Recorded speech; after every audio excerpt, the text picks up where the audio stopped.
Most people think Job's story ends with him getting back everything he lost. But an ancient forgotten text reveals what really happened in his final days and why God blessed his daughters more than his sons. The truth is nothing like the version you've heard in church. But before we continue with the book of Job part 2, if you have not already watched part 1, this is a must before you watch part 2. But let's give a short recap of part 1. We opened with a revelation most people never hear. Job wasn't just rich, he was divinely chosen, a king of generosity, and a warrior of charity. He fed orphans, clothed widows, canceled debts.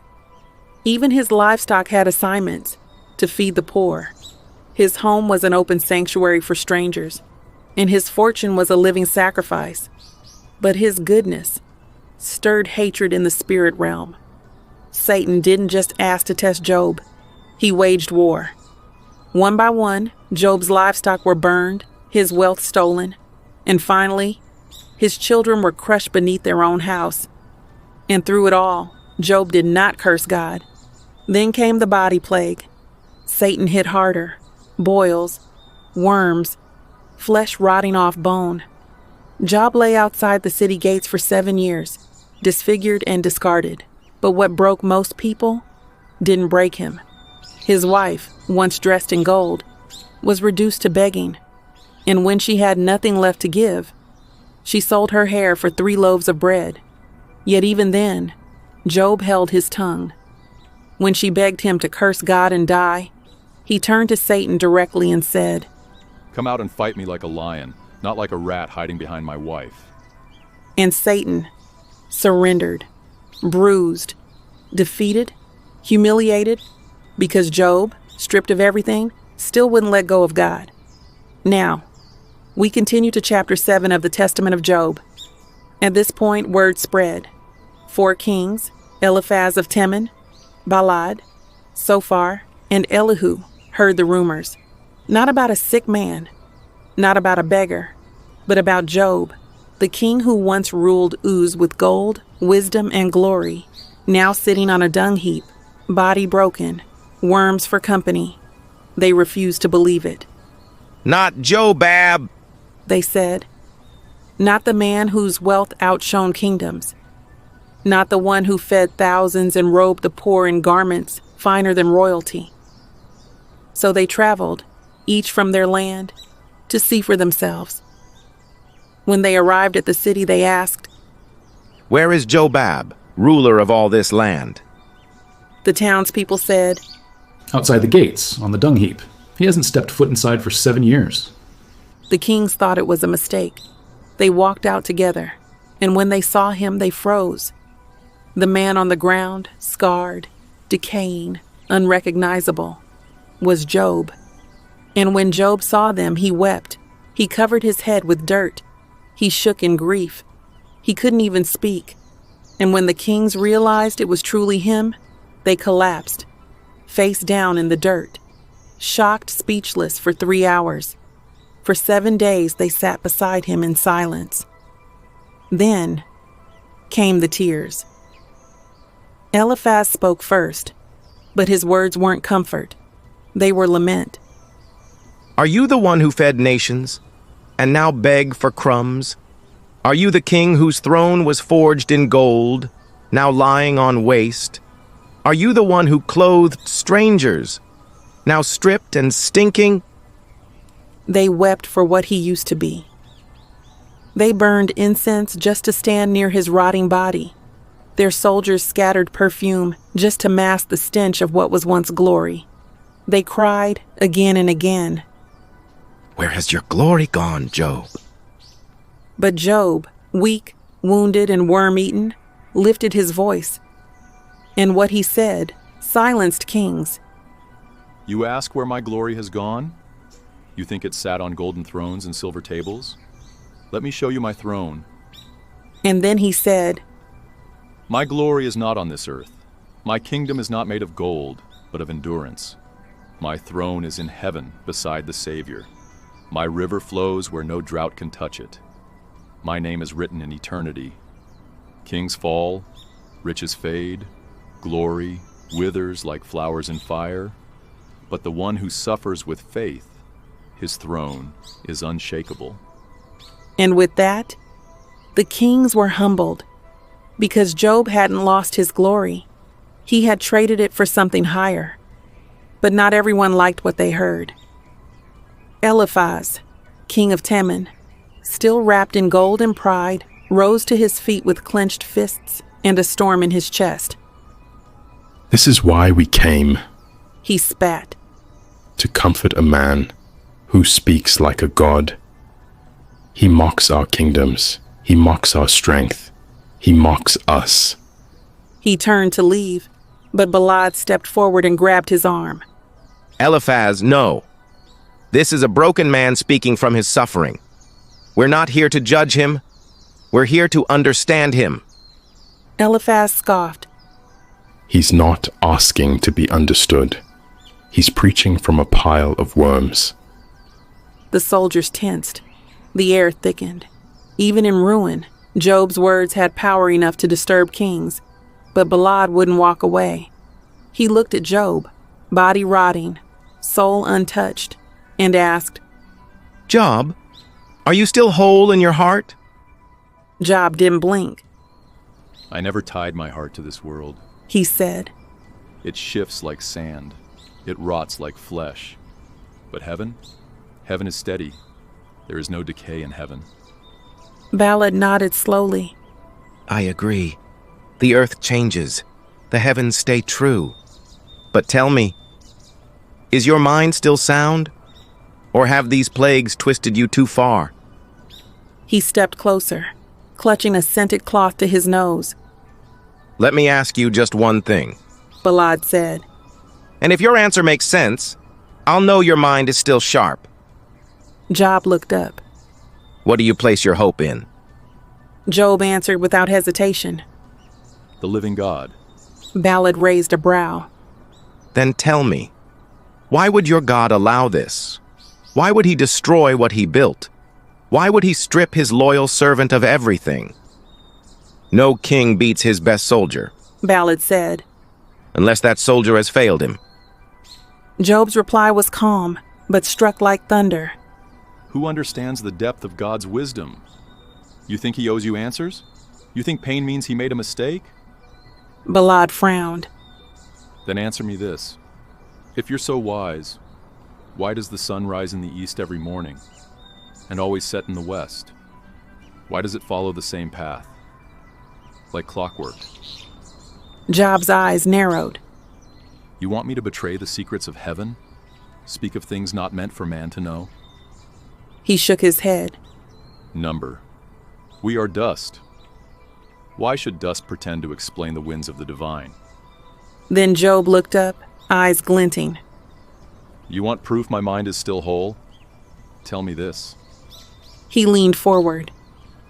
When you eat and drink, food and water go down the same throat, but one becomes waste, the other becomes life.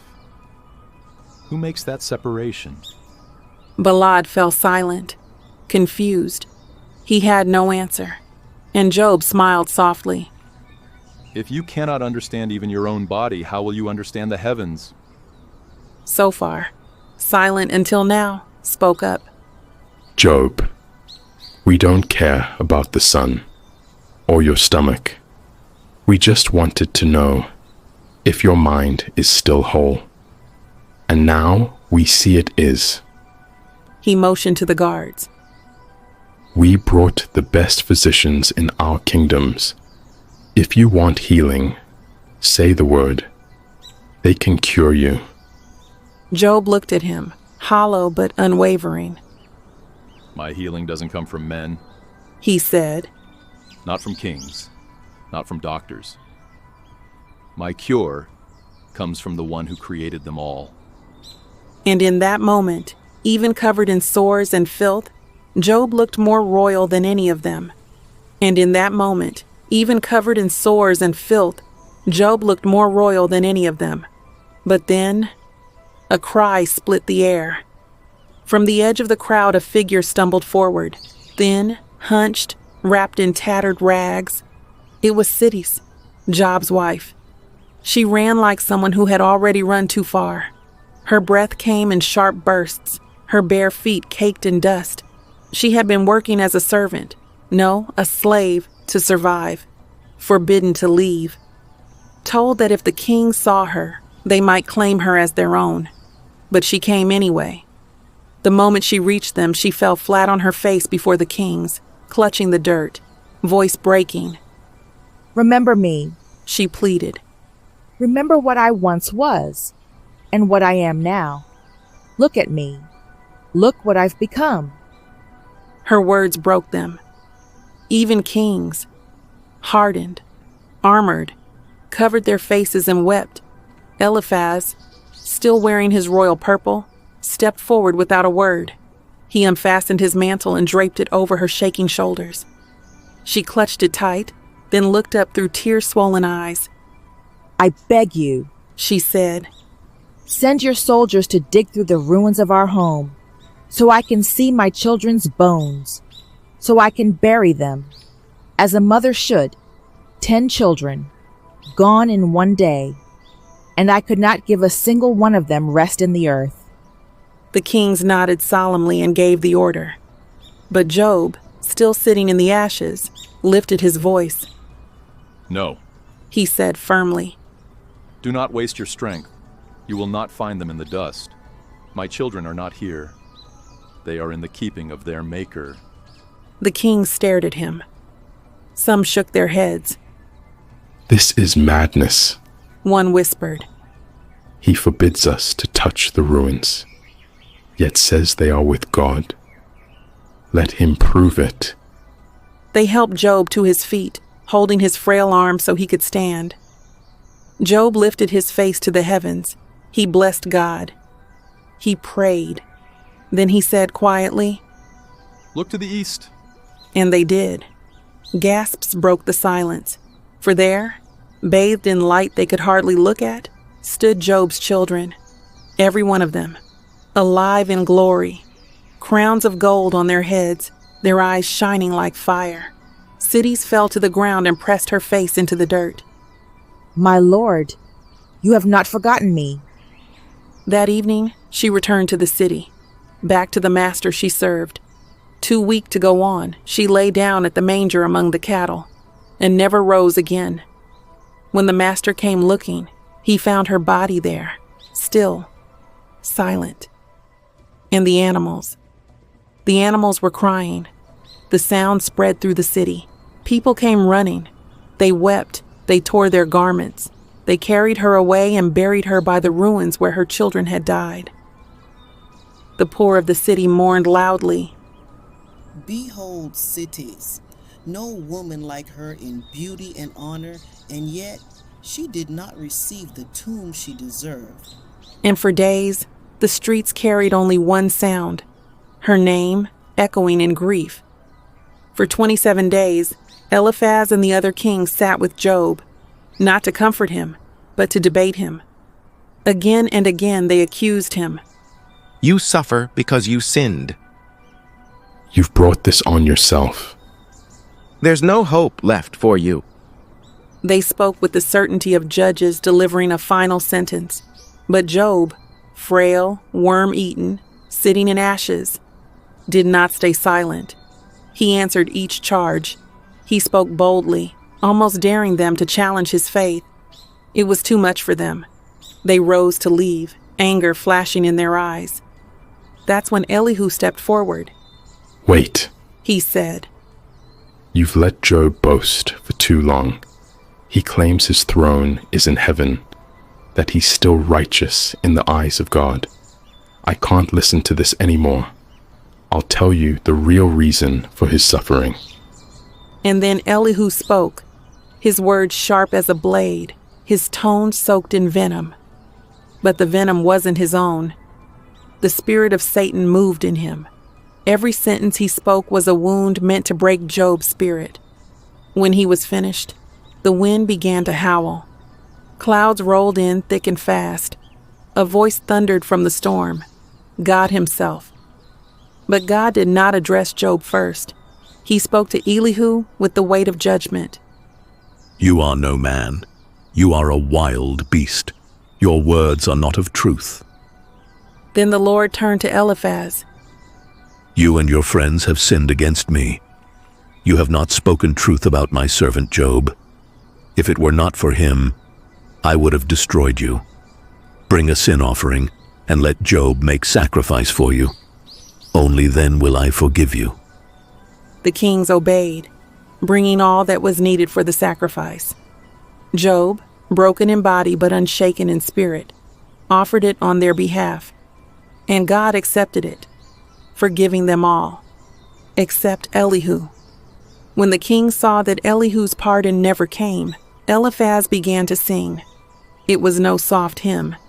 It was a declaration, Our sin is gone, our injustice erased, but Elihu has no place among the living. His light is extinguished, his throne rotted away. He belongs to darkness, for he loved the beauty of the serpent and the venom of the adder. God has forgotten him. The holy ones have forsaken him. His name will not be remembered. The others joined in, their voices echoing like a sentence carved in stone. And when the hymn was over, the kings returned to their homes. But Job returned to a city that welcomed him.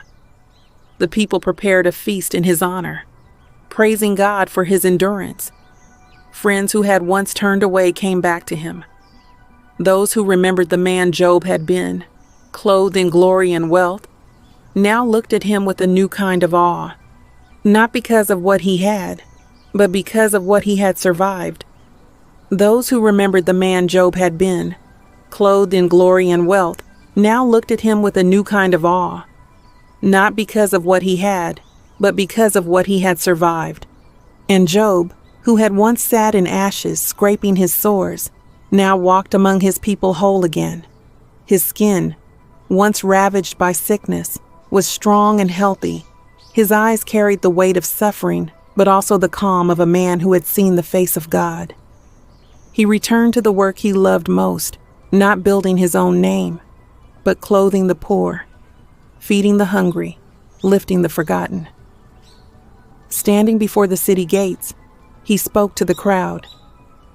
Give me each a lamb, so the naked may be clothed, and 4 coins of silver or gold, so the empty-handed may be filled. And the people, remembering his faithfulness, gave freely. Flocks multiplied, trade returned, and before long the Lord restored twice what had been taken. In time, he took a wife, the woman who would bear him 10 children, replacing the 10 he had lost. But Job knew his days were numbered. Calling his children to his side, he spoke with the quiet authority of a father who has nothing left to prove. I am leaving you soon. Do not forsake the Lord. Be kind to the poor, protect the weak, and take no wives from strangers who do not know our God. He divided his possessions among his 7 sons, but gave nothing of the earthly goods to his daughters. They stood in silence until Yemima, the eldest, stepped forward. Are we not also your children, Father? Why do our brothers inherit while we receive nothing? Job's eyes softened. I have not forgotten you, my daughters. What I have kept for you is greater than gold. He handed Yemima a golden double ring, the key to his treasure house. She returned with a casket, and when Job opened it, the crowd gasped.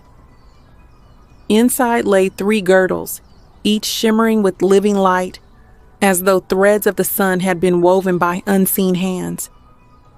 These are not of earth, Job said. The Lord himself gave them to me when he healed my body. Wear them, and all your life you will walk in goodness, untouched by the enemy's schemes. One by one, the daughters girded themselves, and one by one, heaven touched them. Yemima sang like an angel, her heart stripped of every earthly desire.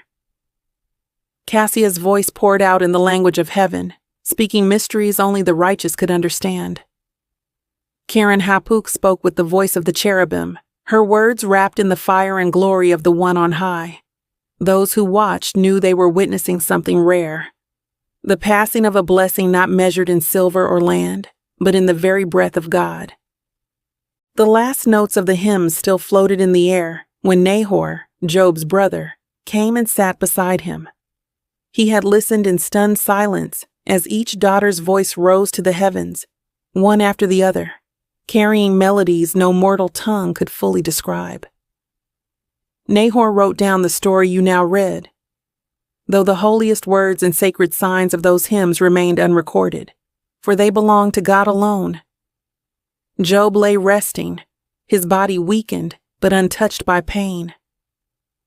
The girdle from the Lord still wrapped around his waist, guarding him from suffering even as death drew near. 3 days later, it happened. The holy angels appeared, their presence filling the room with a light that burned, yet did not blind. Job rose from his couch, strength flowing into him one final time. He called Yemima to his side and placed a cithara in her hands. To Cassia, he gave a golden censer filled with sweet perfume. To Karen Hapuk, he gave a timbrel, its sound bright as sunlight on water. "Bless the angels who have come for me," he said. The daughters obeyed, their voices joining strings, incense, and rhythm in a harmony that made the air itself tremble. Then, in a moment no one else could see, the one who sits upon the great chariot entered. He leaned down, kissed Job, and took him by the arm. Job's soul stepped free of his body, and together they rose, carried eastward upon the chariot of God. His body was left behind.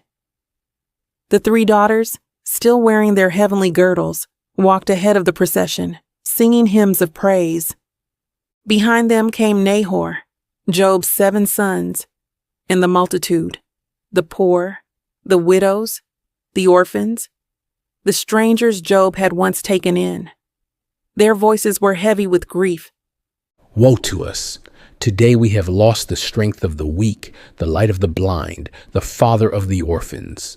The shield of the widow is gone. The friend of the stranger has been taken. Who will not mourn for the man of God?" They would not lay him in the grave, not for 1 day, not for 2.